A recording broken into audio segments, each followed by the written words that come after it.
Thank you. Thank you, Chandra Prabhu. Thank you for the nice Kirtan. Welcome to everybody to the ISKCON Columbus Sunday Feast. And so, Prabhu, you are able to hear me properly? I just want to make sure audio is clear. Can anybody confirm, please? Yes, Prabhu. We can hear. Thank you, Prabhu. Thank you, Alok Prabhu. So, our program for today is we have our discourse till 12:30 p.m. for the next 1 hour. And then at 12:30, we will have the announcements for the week. And we have some very special announcements today in view of the upcoming festival next Sunday. That's like the new year for us. So, and today we are very happy to have Siddha Hari Prabhu amongst us. And he's a very special speaker who's joined all the way from Michigan, Ypsilanti. And today's topic for the discourse would be Sripad Bhaktivinod Thakur, From Rags to Riches. It's an interesting topic. A little small introduction about Prabhu, Siddha Hari Prabhu. He's a disciple of His Holiness Jayapataka Swami Maharaj, who is a direct disciple of His Divine Grace, A.C. Bhaktivinod Swami Srila Prabhupada.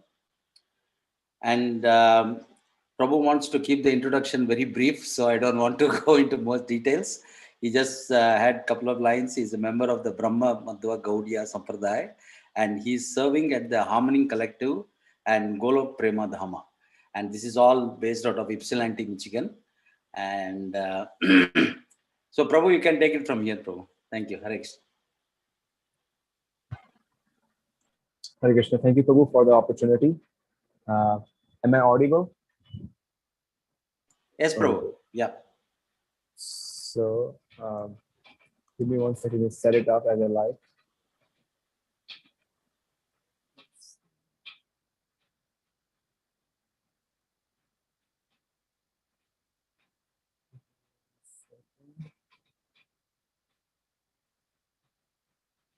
Okay. So I think I'm not satisfied with the setup. So first of all, I'm very grateful for the opportunity to speak in the presence of devotees like Uchira and Rukmini and Krishna Prabhu, Ramtita Prabhu, and Ramesh Prabhu, who are very senior devotees. I feel the only reason I've been asked to speak is for my own purification, so that I can say a few words in the glorification of our esteemed acharyas, and in doing so, feel myself purified, and do some service to the acharyas. They have done amazing work, but if at least I can glorify them. So I seek your blessings that I can say something in glorification. So I guess I have some framework going on here.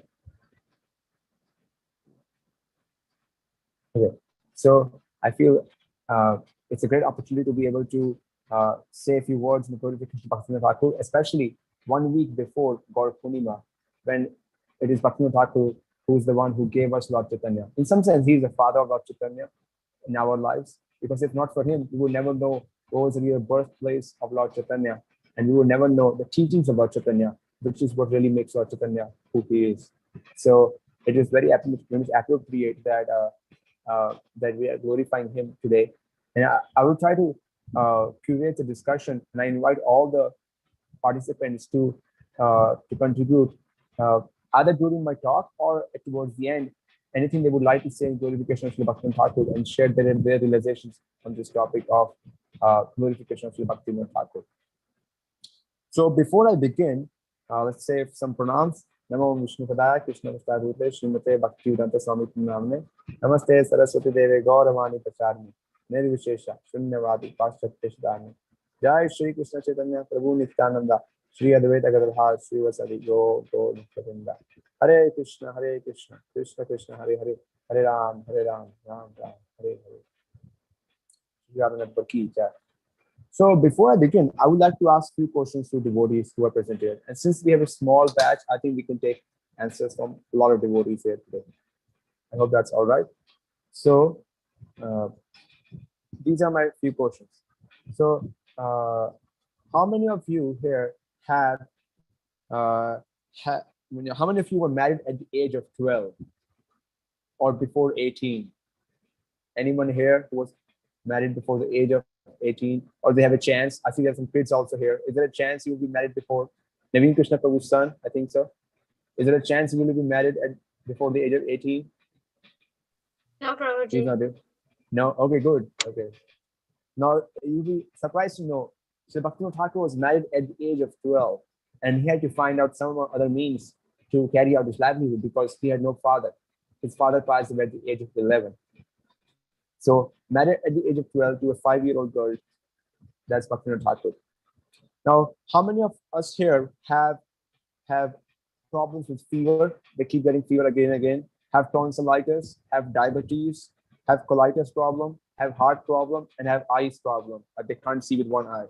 Anybody here who has these problems, or even one or two of those? I guess somebody can say maybe they have one, but Srila Bhaktivinod Thakur, throughout his whole life, was facing one sickness after another, non-stop. It's pretty far out. Okay, how many of us here who are here have to change their job practically every 6 months or once in a year? They have to move from one place to another. Or we have Ted here. He says he has to change his job twice a year. No. Is that correct? I can't hear you, Chad. You're muted.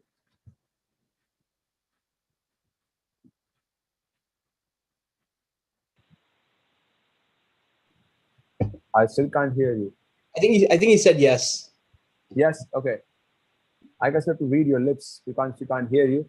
But it seems like he's the one who has to change his jobs. But imagine if you have to change your job practically every, say once a year or twice a year. Once a year or twice a year. Like how many of you can do something significant in your life? Anyways, more. So how many of you have been bankrupt by the age of 18 and had no money to start with, and had a mother and a grandmother to take care of, whole family to take care of, and a wife also, and you had no money, no education practically? Anybody here who has been bankrupt? Nobody. Wow, we have a really good audience. Okay, anybody here who has been through phases of depression here? No. One person, okay. Two, halfway, are you saying? I guess we have something there. So Srila Bhaktivinoda Thakur has all these wonderful attributes, and they act like jewels on him. Why? Because just like Srila Prabhupada, when he had to go through so much struggles, those acted like jewels for him, not necessarily something which was, and these adversities, they shine. Like it is said, in a dark sky, you can really see the stars. So in this darkness of all these different attributes, you can really see the contribution Srila Bhaktivinoda Thakur made. Despite all these difficulties, he was able to write more than 100 volumes of books on Vaishnava theology. He was able to write literature in Sanskrit, in Bengali, in English, in Urdu, multiple languages. And that's all when he started his Krishna consciousness past the age of 32. I mean, I'm sure most of us received Krishna consciousness, or at least were aware of devotees before the age of 30. He got his first book at the age of 32, Chaitanya Charitamrita. He was trying to look for it, but he never had access to it.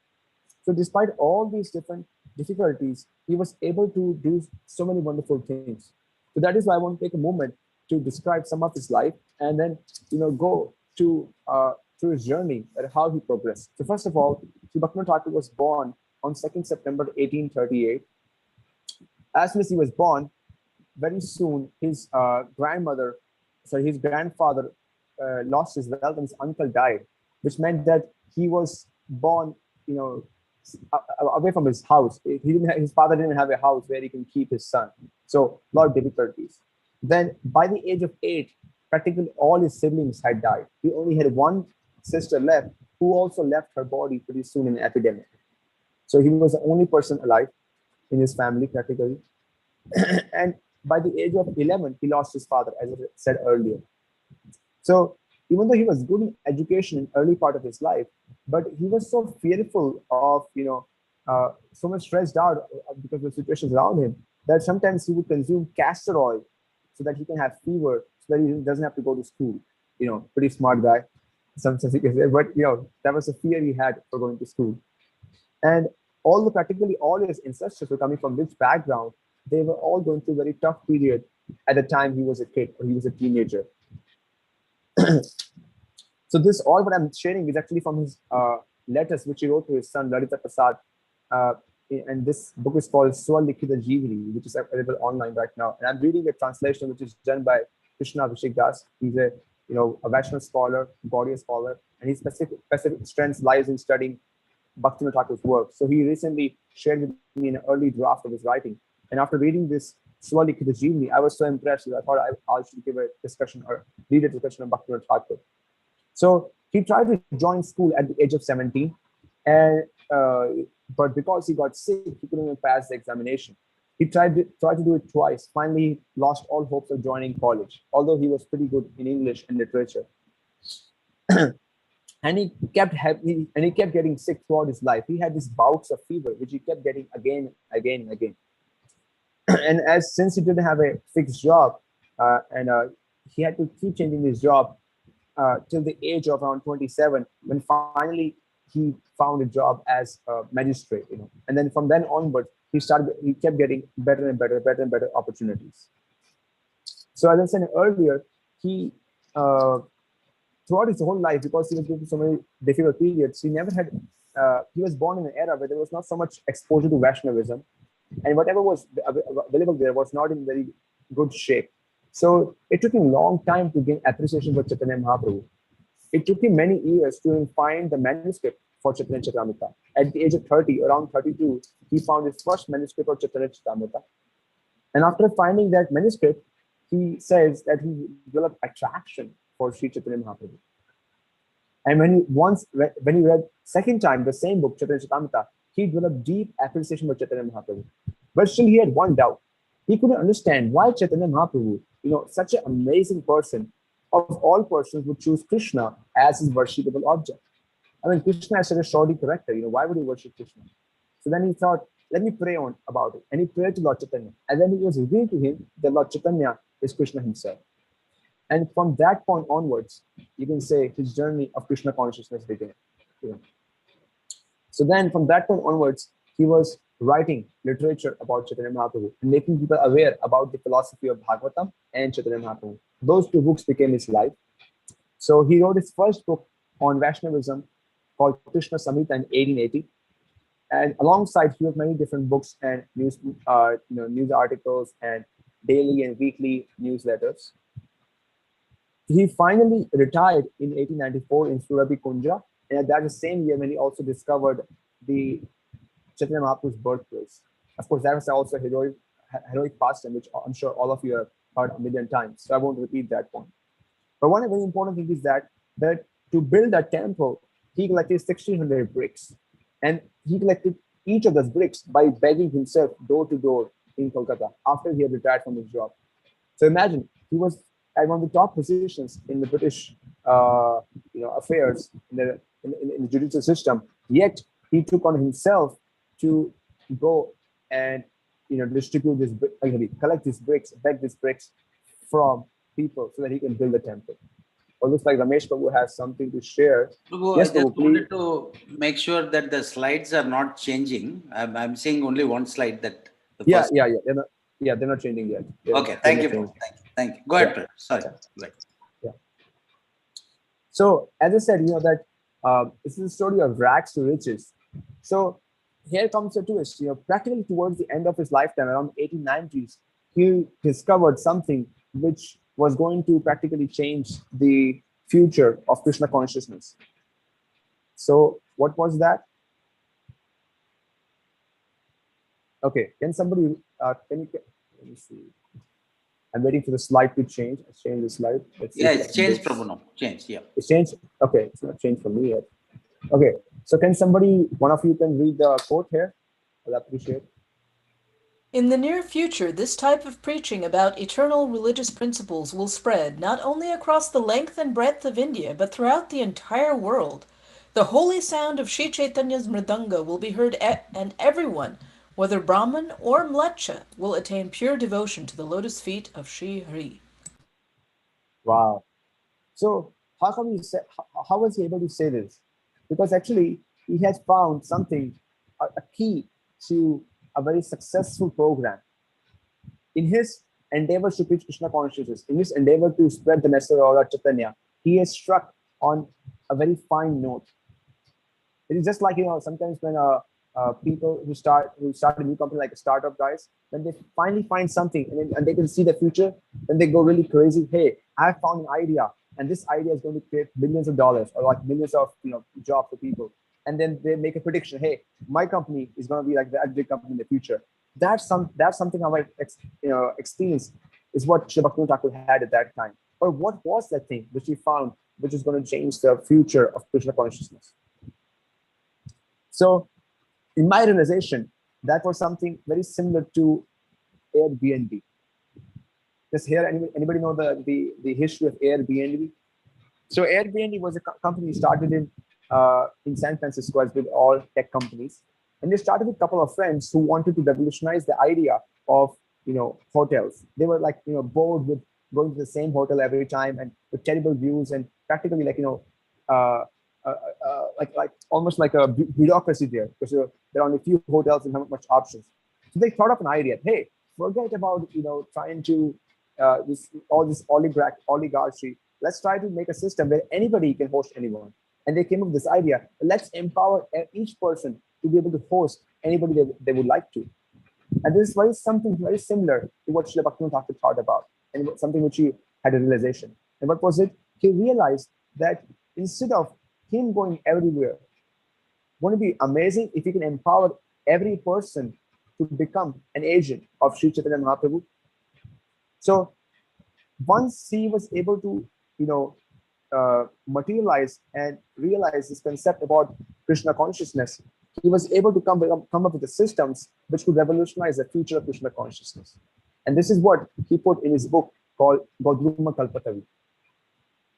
So Godruma is, as you know, is the land, or is an island of Navadvip, and the Kalpatavi means the tree, or the desire tree. So the desire tree which is there in Godruma. And what is that desire tree? The desire tree is the desire tree which gives the fruit of Krishna consciousness. So in title is Godruma Kalpatavi, in which he describes the process by which this small company, this small startup of Krishna consciousness was going to take over the whole world. And that's what we are seeing right now. Practically, you can go to any part of the world and you can find devotees. You can find small groups. And that was what Srila Bhaktivinoda Thakur wanted. He wanted to create an institution, an organization that could, duplicate itself wherever it goes. And, and by itself is autonomous and still, be very authentic to the message of Sri Chaitanya Mahaprabhu. So today, I wanted to discuss that master plan which Srila Bhaktivinoda Thakur put together in Godruma Kalpatavi.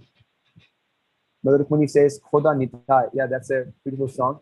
So before we go into that presentation, which I would like to share with everybody, because that's the whole history. From being a pauper on the street, has nowhere to put his mother, sister, or grandmother, had no access to education, had no introduction to spiritual life.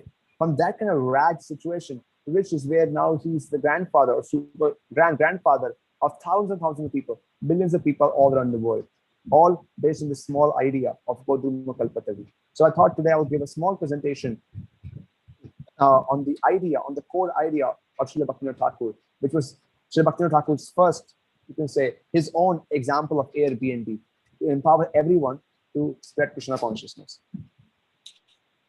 So, one second.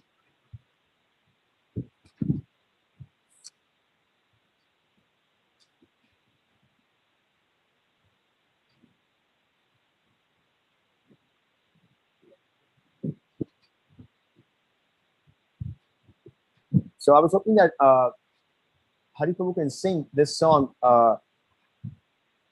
Nadia Godruma Nityananda Mahajan, because that's a song to invite Lord Nityananda to become the owner and the head of the market of the holy name, which is the whole message of Godruma Kalpatavi. And I will try to share the song with everybody so everybody can follow. Should I share my screen? I have it pulled up if you'd like. Okay, please share it. Please share it. Go ahead.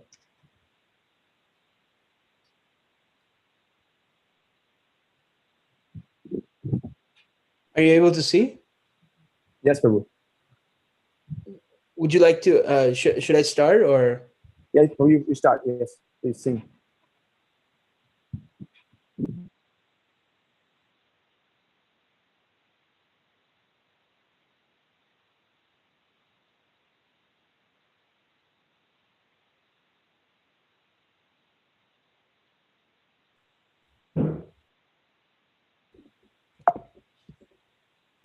Cute.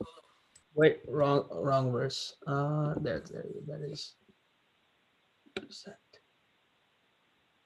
Hare Krishna.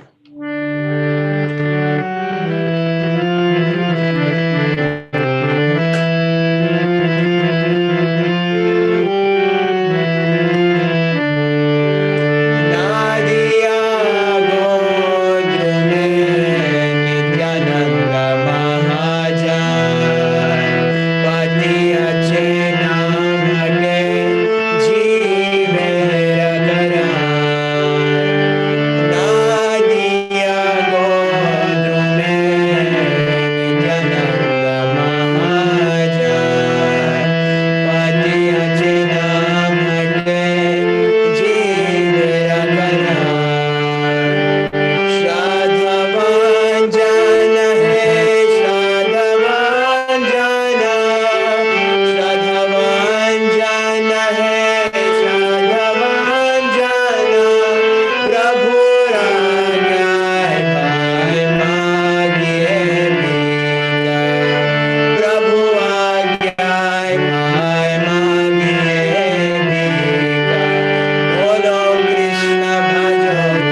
Hare Krishna.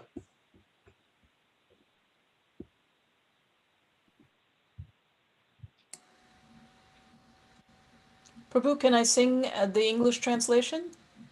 Yeah, is it for the same song? It is for that song, yes.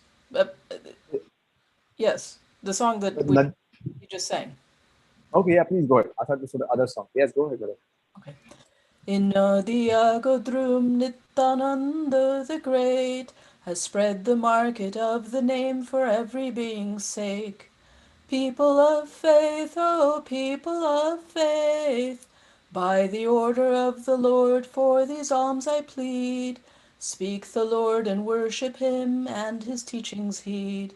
In Godrum Nityananda the Great has spread the market of the name for every being's sake. With no offense at heart, take the name of the Lord. God is mother, father, and lifeblood's precious hoard. In Godrum Nityananda the Great has spread the market of the name for every being's sake. Make your household gods, leaving any wrong action. Mercy to all, names of God are all religion's backbone. In Godrum Nityananda the Great has spread the market of the name for every being's sake. Jai Nitai. Haribol! Hare Krishna. Haribo. That was wonderful.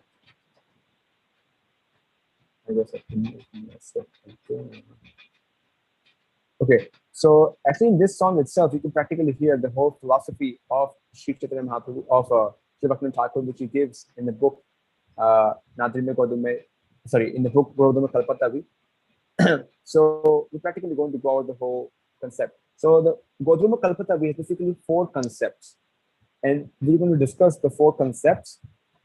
So before we begin, he gives this Mangala Charan, and I hope all of us can say this Mangala Charan together. Shri Shri Goduma Chandraya Namaha, which means obeising to Lord Chaitanya Mahaprabhu, the moon of Goduma. Next one, Nama Chintamani Krishna Chaitanya Rasa Vigraha. The holy name of Krishna is transcendently blissful. It bestows all spiritual benedictions, for it is Krishna himself. There is a word of all pleasure. So these 2 verses practically give the essence of what will be found in the book Goduma Kalpatavi. So as in the beginning of any book, there has to be an Anubandha Chatushtaya, which explains what is the subject of this book, who is the Adhikari, what is the process, and then what is the goal of reading this book. So as we can hear from this one, that the goal of this book is to bestow, on everybody the rasa of Chaitanya Rasa Vigraha, Krishna himself. And what is the subject? Subject is the holy name itself. And what is the process? The process is chanting the holy names. And who is the Adhikari? I guess Adhikari is not mentioned, so that means practically everybody.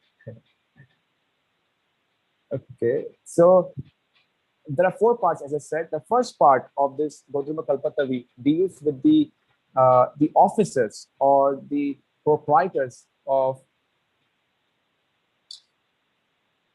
Has a slight change. Okay, yes. So the first one talks about the marketplace and the proprietors of this marketplace.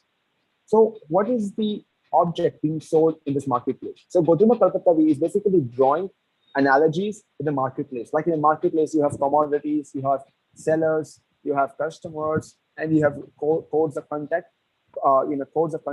So taking the same analogy, it is explaining that how would you spread the message of holy name from throughout the whole world. That's the idea. Okay. So first of all, what is the go down? So can someone read this one? What is the Sri Namahatta?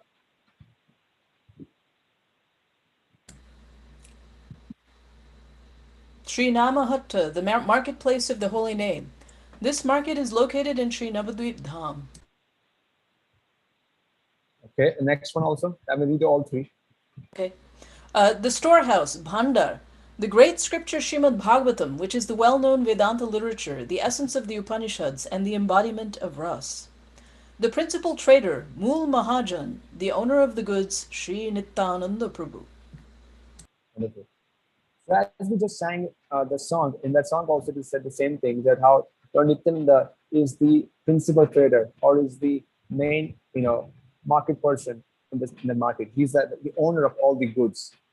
One time I asked my spiritual master, His Holiness Jayapataka Swami Maharaj, I said, Lord Chaitanya and Lord Nityananda are not different. Why do we say that Lord Nityananda is more merciful? And he said, Sri Chaitanya Mahaprabhu, he himself stayed in Jagannath Puri, but he sent Lord Nityananda to Bengal, asking him to go and preach. So since we are, seeking the blessings, and we are seeking the mercy, so in that sense, Sri Nityananda Prabhu is more merciful than Lord Chaitanya himself.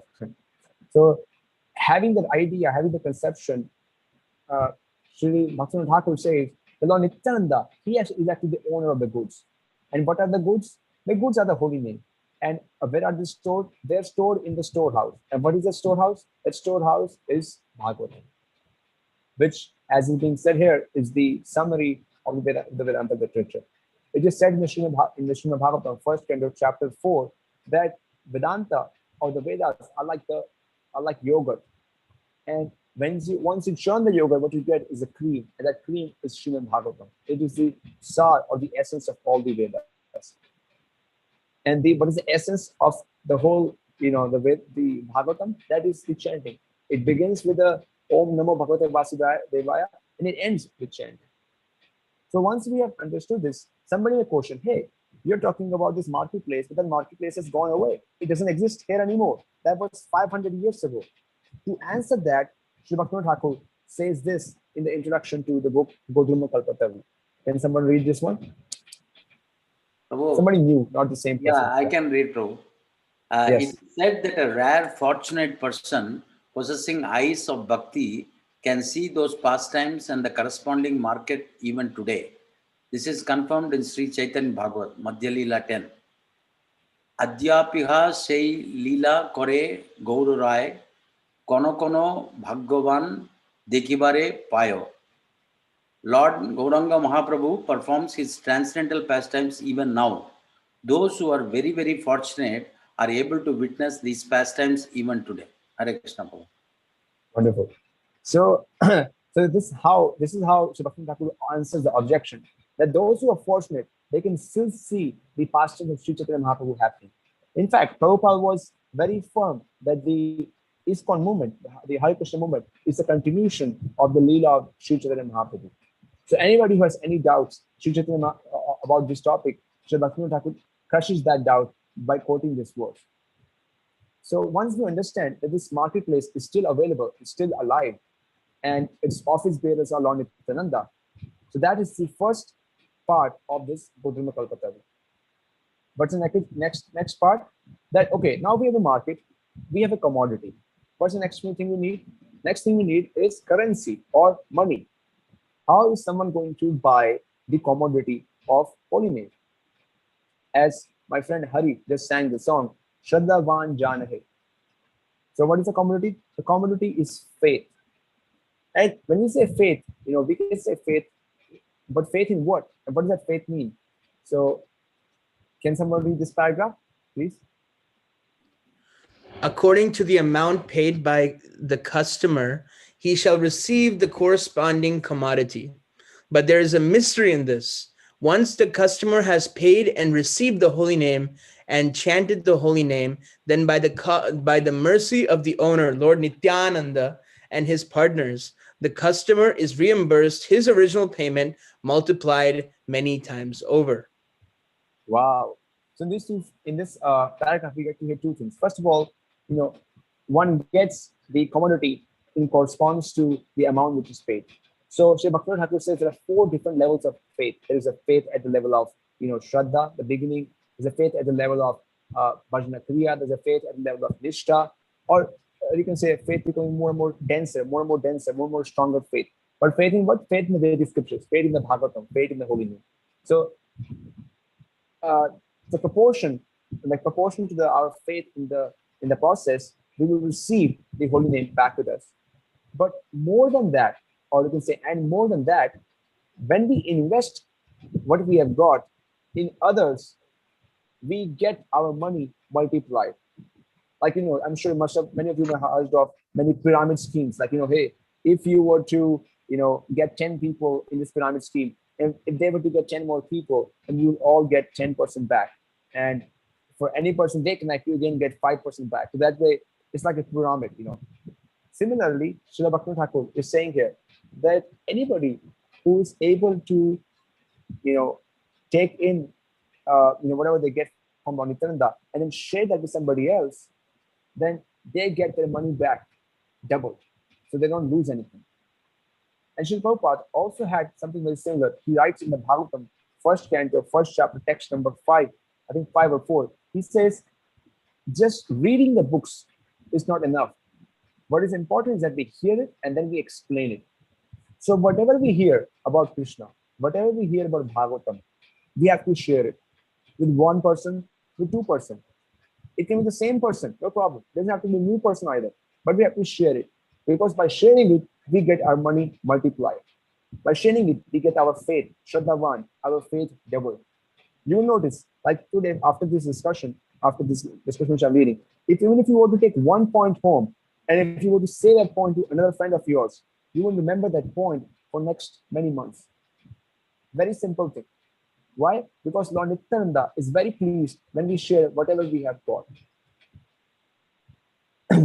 So this is the second principle, which is about money or currency. The third principle. Can somebody read the top dark bold line? The employees, Yes. please. The employees in the post mentioned below will be appointed in accordance with the order of Sri Nityananda Prabhu. Okay, here comes a very important point. So how can we join this, this marketplace? Well, we have to ask for the mercy from Lord Nityananda Prabhu. Why? Because any position in this marketplace has to be approved by him. What does that mean? That means that that we have to endeavor, we have to show our sincerity to Lord Nityananda Prabhu. And once he approves of it, then we can see that whatever role we are playing there, whatever office position is given to us, we will be able to perform it very well. So Bhaktivinoda Thakur gives more than 20 official positions, and you will be surprised to hear the names like traveling salesman, broker, sweeper, washerman, barber. There's also a tailor there, and each of the names corresponds to the kind of work they do. The idea being that every person can do something in this marketplace. Nobody is disqualified. No matter what kind of skills you have, you can contribute something to the movement of Sri Chaitanya Mahaprabhu. Every person brings with them some kind of skill set which can be used in this marketplace of the holy name. So let us see a few examples here. These are prominent ones, and there are many more. And I encourage you to go and read the book Godruma Kalpatavi, and you can find the other ones there. So I will tell you first two of them, and then I'll ask you or someone to guess third, fourth, and fifth what kind of roles they play. So first one is traveling salesman. So traveling salesman is called Vrajaka Pansari. So Pansari is a salesman, and Vrajaka means who travels. So who's a traveling salesman? Traveling salesman is basically a preacher of Krishna consciousness who goes from city to city and informs people about the process of chanting. He begs people to chant, as we just sang. He asks people that please chant holy name. And Sri Bhaktivinoda Thakur mentions that he does not go for asking for money or some goods in return, but he stays only for enough time to be able to say the message of Sri Chaitanya Mahaprabhu. So that's a traveling salesman. And who is a broker, or the Bengali word is dalal? Who is a broker? A broker is one who is not yet empowered enough to tell people about Krishna, but he can bring people to a salesman or to a preacher. So he himself feels that he cannot tell people about Krishna or the holy name. He himself feels disqualified, but he has friends, he has relatives, he has neighbors, and he has somebody whom he can bring people to preachers. So that is somebody who is a broker. So if you can't be a traveling salesman, you could be a broker in Bhaktivinoda Thakur's, in Lord Nityananda's marketplace. Now, who is a sweeper? And just to let you know, Srila Bhaktivinoda Thakur calls himself a sweeper in this marketplace. So any guesses who is a sweeper? What is the role played by a sweeper in this marketplace? Cleaning the anarthas. Cleaning the anarthas, okay. Anybody else?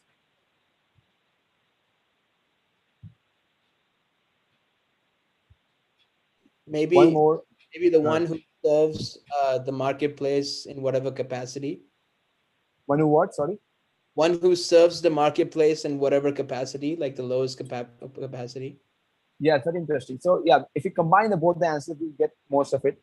So sweeper actually is considered the lowest position in a society usually, at least it used to be at that time, and that's not the case anymore. At least not in US. So a sweeper's role is actually clean, keep the marketplace clean. So Bhaktivinoda says that he's a sweeper. Why is he a sweeper? Because he considers his job is to remove all the upper sampradaya attitudes and philosophies from the marketplace. So he takes it upon himself to keep the mission and the spirit of the moment authentic, genuine. So although it's a very low position, in some sense it's a very high position. It requires, much more control, much more deeper understanding of the tattva. And he himself calls throughout all these newsletters that he is a sweeper of the movement. So in some sense, he's taking a very humble position that he's a sweeper. Other people are brokers, other people are salesmen, but he is a sweeper. But at the same time, he's playing a very crucial role. Okay, next one is a washerman. What does a washerman do, first of all? He washes the clothes. Okay, so what would a washerman do in a marketplace of holy name? Washes the tablecloths. Washes tablecloth.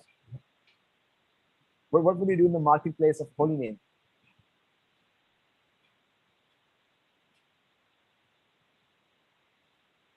No guesses. Okay. So practically washerman and barber, they have almost the same role to play. Barber and washerman both, they help turn people into, from unclean and unshaven position to very clean and very nice, gentle looking. It's like if somebody has long hair, somebody's clothes are dirty, he will go to a washerman and get new clothes. He will go to a barber and get a haircut. Similarly, in the marketplace of holy name, there are people who all the time become dirty, who grow beard, and who have difficulties in Krishna consciousness. So the role of washerman and barber is to keep people in a clean place or in a clean situation. So suppose somebody is not able to go outside and bring people to Krishna consciousness. Somebody is not able to go and travel the countries, but he can play the role of a barber and washerman. He can help keeping people, strong in Krishna consciousness. That can be his role. The idea being, everybody can do something for this marketplace. Everybody can be an employee of Lord Nityananda. So with this idea, Sri Bhaktivinoda Thakur gives more than 20 roles. And I encourage that I'm sure most of you have groups, small groups which you're leading in Krishna consciousness. You have like short groups, like 5 or 10 people. Some people have bigger groups. I definitely know Naveen Krishna Prabhu has some, Premdas Prabhu has some, and even Hari Prabhu has a reading group. And in all those groups, we can have these different roles so that everybody can be part of Lord Nityananda's marketplace. Everybody can be part of this Bhaktivinoda Thakur's Godhima Kalpatavi. And he's inviting us that why don't you become part of it? Why don't you find a role which is suitable for you and you perform the action according to that role? And of course, we have to remember that we may apply for that position, but we can only be appointed by the mercy of Sri Nityananda Prabhu. He has to bestow upon us the potency so that we can perform that role. So that was the third part. What was the first part? Storehouse. What was the second part? The currency. And the third part, the officers. And the fourth part, and very important part, which I feel needs a lot of work, is reports. So can someone read this paragraph? Please. Every year before Guru Purnima, all the merchants, shopkeepers, and salesmen should send a detailed report of their sales activities. They should clearly write where they are planning to go during the coming year, how many days they will work, and who their prospective customers will be. Yes. So Sri Bhaktivinoda Thakur asked that all the merchants means all those who are supplying the holy name, all the shopkeepers who are keeping goods for some time, who's keeping holy for some time, all the salesmen, they should send detailed reports. They should send detailed reports of what activities they have been doing. And they should clearly write what they're planning to do in the upcoming years. Not only what you have accomplished, but what are the future goals. And then how many days will they be going, and what kind of work they will be doing, and who will be their customers. And they have to submit that report to who? To Lord Nityananda Prabhu. How? through Sri Bhaktivinoda Thakur, who is considered the chief sweeper of the marketplace. Therefore, Sri Bhaktivinoda Thakur also adds two more positions to the whole system. There's a market reporter and there's a bookkeeper. The bookkeeper is one who records whatever activities are performed in any meeting. Like today, we're meeting here. So we can say at the end of the meeting that Chandru Prabhu performed a beautiful Kirtan on Hare Krishna. Siddha Haridas led a discussion on Godruma Kalpatavi, which was attended by the devotees, and you share their names. So that's one bookkeeping. And then all those reports are combined together, and the market reporter takes the report and sends to Bhaktivinoda Thakur. Of course, we can't send directly, so we send it to our temple authority, our central authority, and they compile it, and then they send it during the Gaur Purnima to the Godruma Dweep, to Surabhi Kunja. And lastly, this is something which is understandable, that the thing which keeps all these things, all the four elements together, is a code of conduct, which means we follow do's and don'ts. We have brotherhood, we respect each other, and we follow honest means. So Bhaktivinoda Thakur was always saying this again and again, that one doesn't have to be a renunciate, one has to live very honestly. So this is basic code of conduct. This is another element which you find out in the Kalpatavi. However, I feel in the first 4 points, which I shared, practically the essence of Godruma Kalpatavi has been shared. So I was meditating on this, that what is missing currently in our Krishna conscious movement? How can we improve based on this knowledge given in Godruma Kalpatavi? So this is what I thought is what is missing in our current movement in Krishna consciousness, for really putting into place the model that is given by Bhaktivinoda Thakur. So can somebody read this one, please? What all employees of Sri Nam Hatta are hereby humbly requested to send to the publisher of the Godruma Kalpatavi relevant news or details of any functions regarding pure Vaishnava Dharma, Vaishnava festivals, Harinam festivals, or the disappearance days of pure Vaishnavas. Any exceptional Vaishnava activities, old or new, or developments should be sent in detail. Yeah. So this is, I feel, the final jigsaw on the puzzle of the model which Srila Bhaktivinoda Thakur presented. I'm sure many of you, practically all of you devotees who are here on this conference here today, are doing some other Krishna conscious activity, or leading some other group, or participating in some other festival. But how many of us are aware of those festivals? This is the information age where practically every small thing is, grown into some such big proportions. But there is such, paucity, there's such lack of information about Vaishnava events and the Vaishnava success stories. And by following this model which Godruma Kalpatavi has given, I feel we can really, be connected with the company or with the organization which the Bhaktivinoda Thakur set up. And we can also feel the same, experience which he had experienced in his time, just by being part of this system, just by being part of this marketplace. So I will stop here. So Bhaktivinoda Thakur ki jai. I encourage devotees to share their comments or their realizations about Bhaktivinoda Thakur, or anything else they have to share about this subject.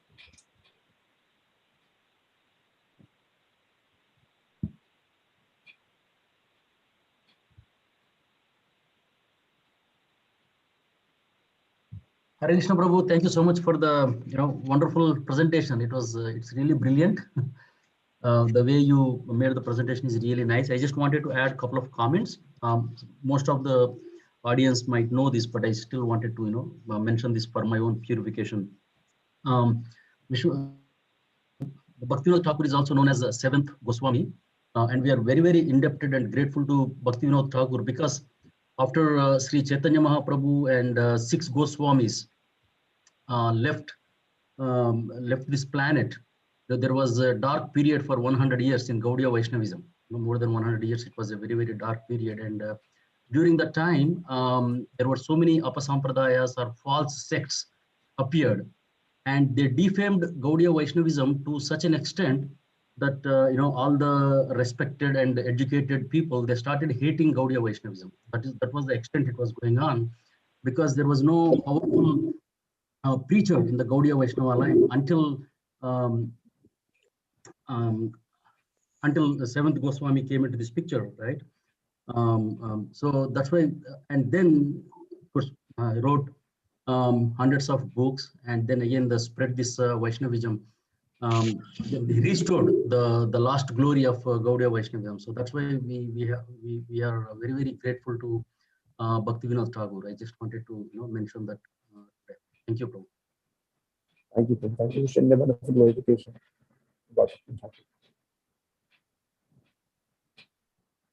Oh, let me ask you a question. How many of you have groups where you meet regularly, or you have a reading group or chanting group, or you have a Bhakti Vriksha you're part of or you're leading? You can raise your hand, or anybody is part of a reading group. Hare Krishna Prabhu is saying we have few. Okay, Premvilas Prabhu is part of one. Rukmini Mataji is part of one. Two. Hari Prabhu said he is also part of one, and I'm sure Ramesh Prabhu is part of one. What about Naveen Krishna Prabhu? Isn't he part of one too? Yes. What about Ramtika Prabhu? Ramtika Prabhu, are you part of it? Yes.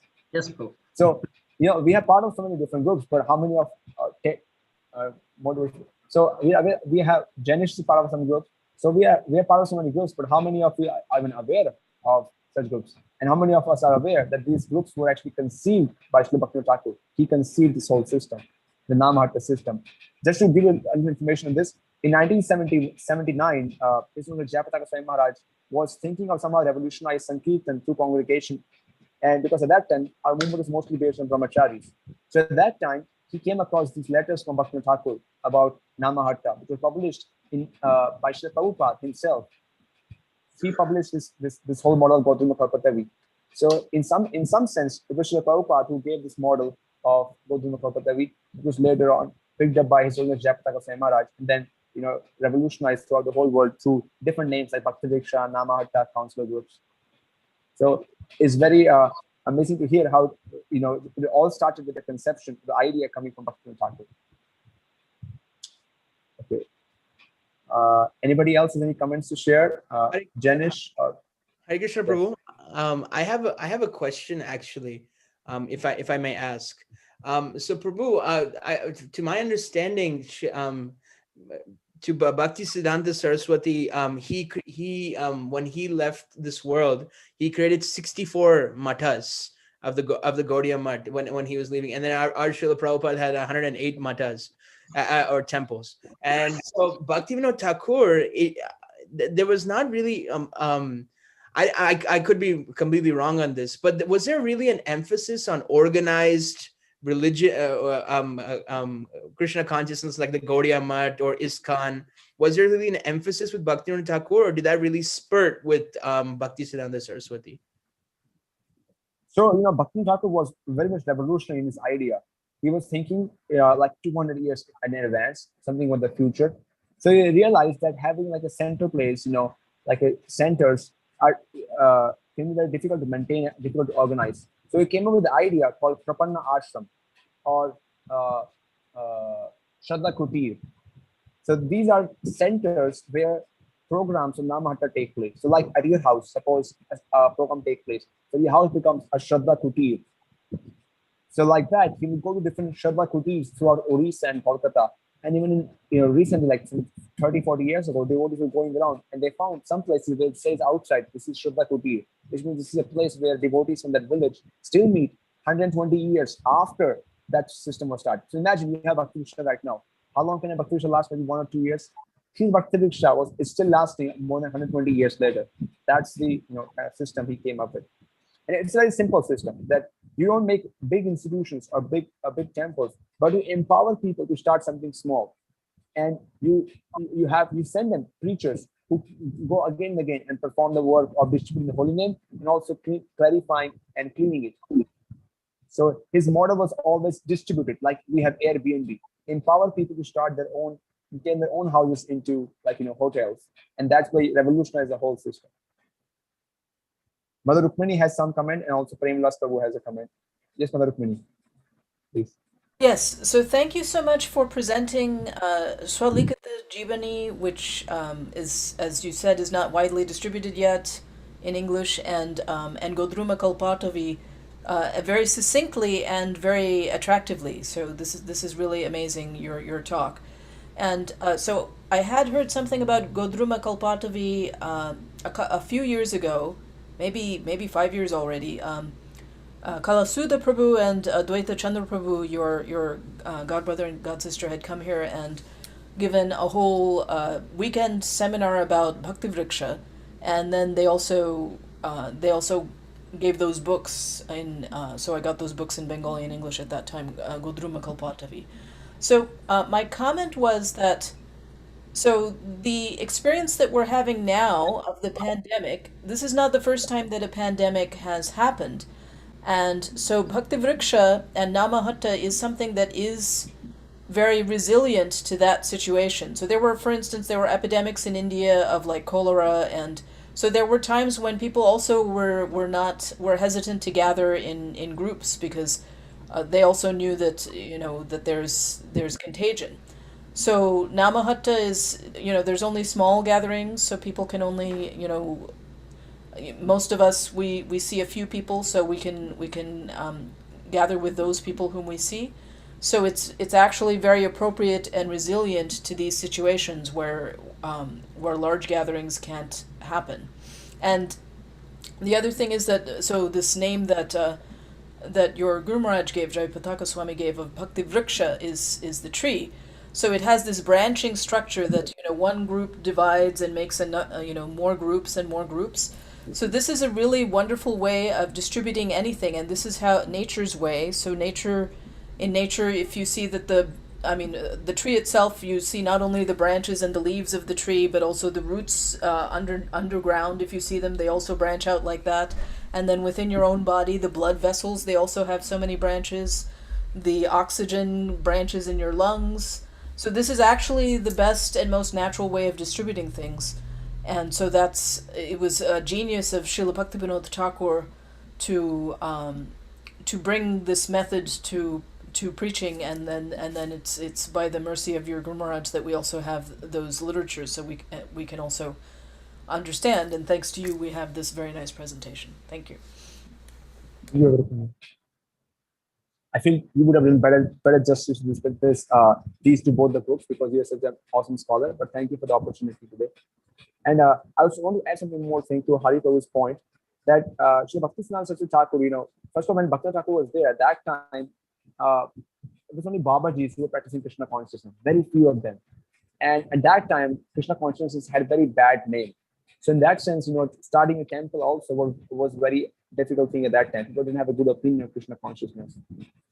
However, when Sri Bhaktivinod Saraswati Thakur came, he was also a revolutionary, and he did what his father, didn't do, which was that to create to provide like a system for renunciants, because renunciants are not supposed to have a grihastha or a house or Shraddha Kuti. They need a temple to stay. And when Srila Prabhupada came, he combined both of things together. He not only had you can say grihasthas, the householders, but he also had sannyasis and monks and brahmacharis. So he had both the systems.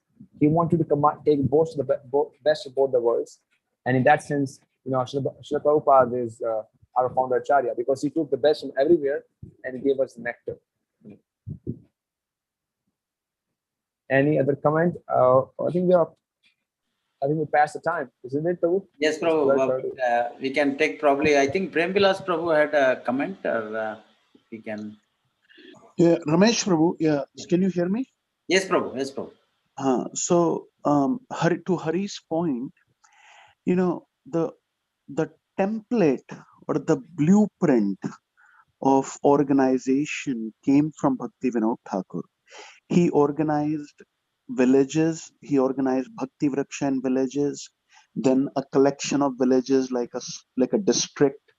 He would climb on a horse and he would go to different villages and make sure that the Bhakti Vrikshas and their gatherings and their meetings are happening regularly and they're taking place.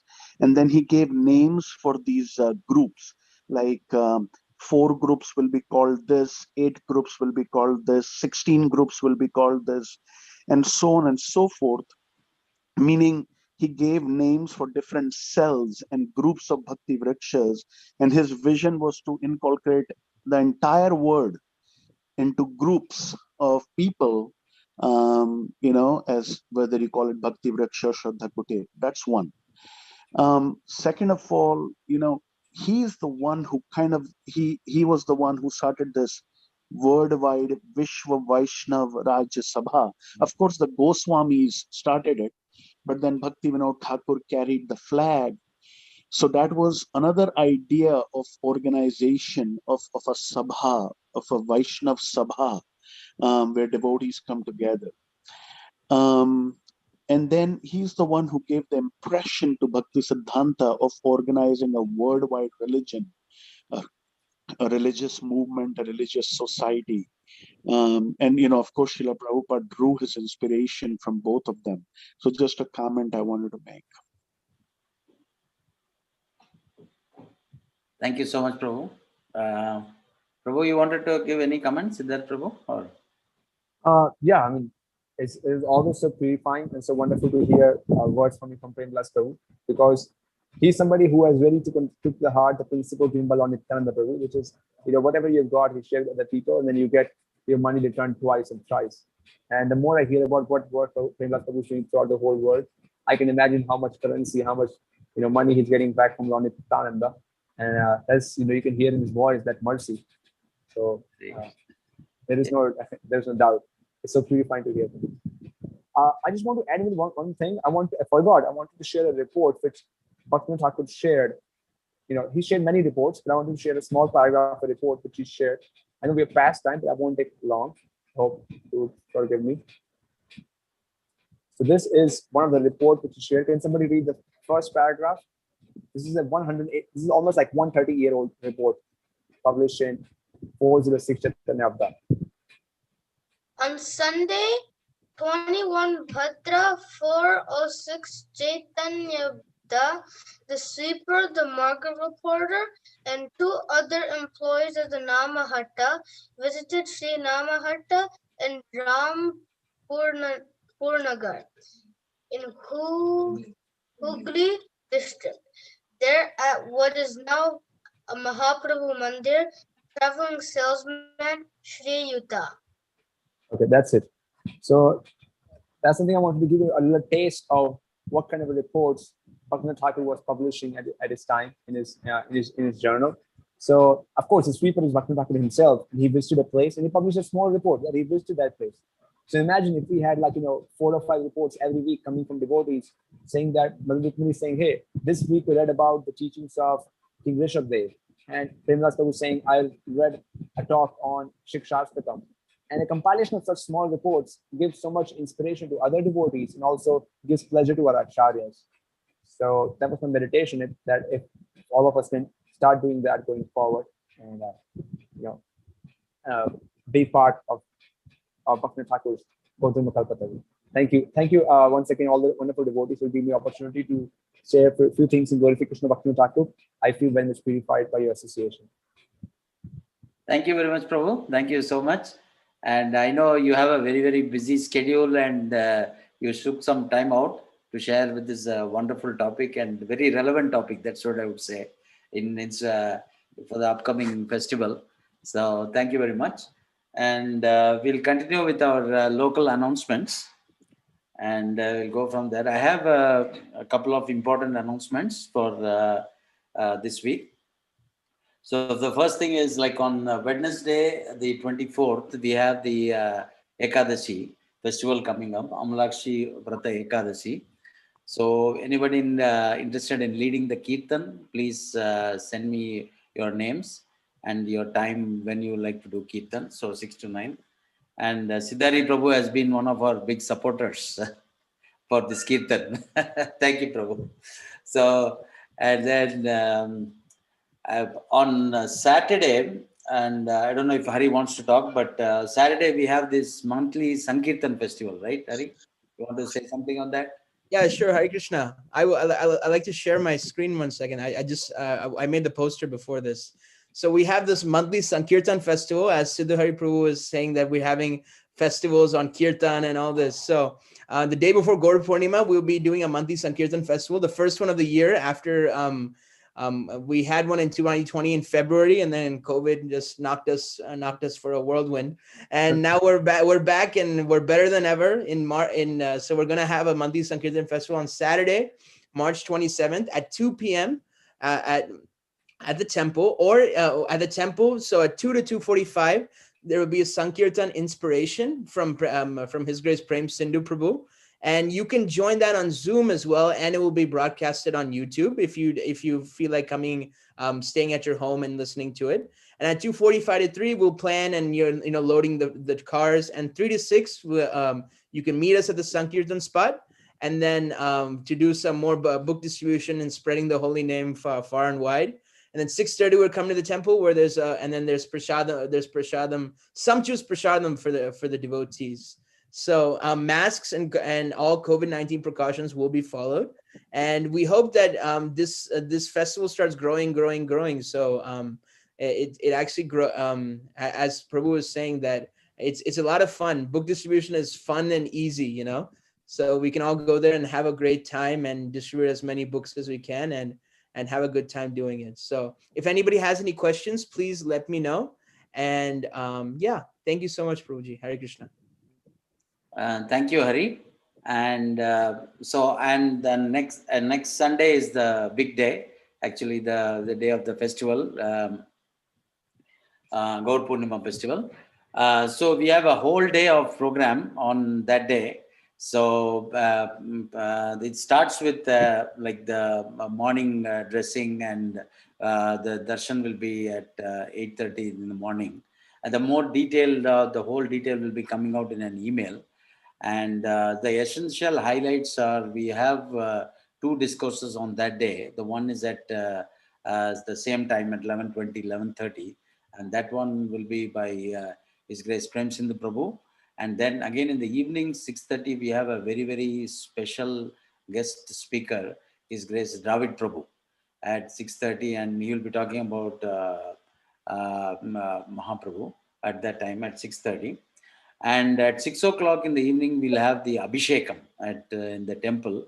And that one again will be broadcast live on YouTube.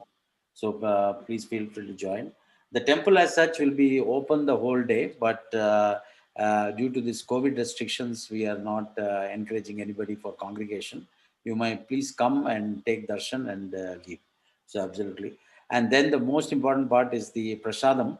And we will be sending out an email with all the details where you can sign up for the to-go boxes, and the prasadam will be distributed in the evening. So all the details will be there in the email. So the only thing I request is the last day for the prasadam sign-up is Friday. And we definitely need a count, like how many boxes you need, so that we can plan for the prasadam. So please make sure you sign up by Friday. And that's all I had for the festival. And the only other thing was with the coming of the new year, for us the new year starts on next Sunday.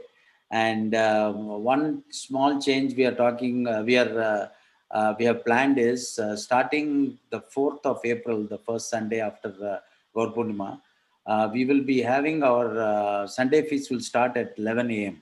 instead of 11:20 a.m. So the Kirtan will be there for half hour instead of like a 10-minute Kirtan. So 11 to 11:30 will be dedicated to Kirtan. And then the all other parts of the Sunday feast will remain the same. 11:30 to 12:30 will be the normal discourse, and then followed by announcements.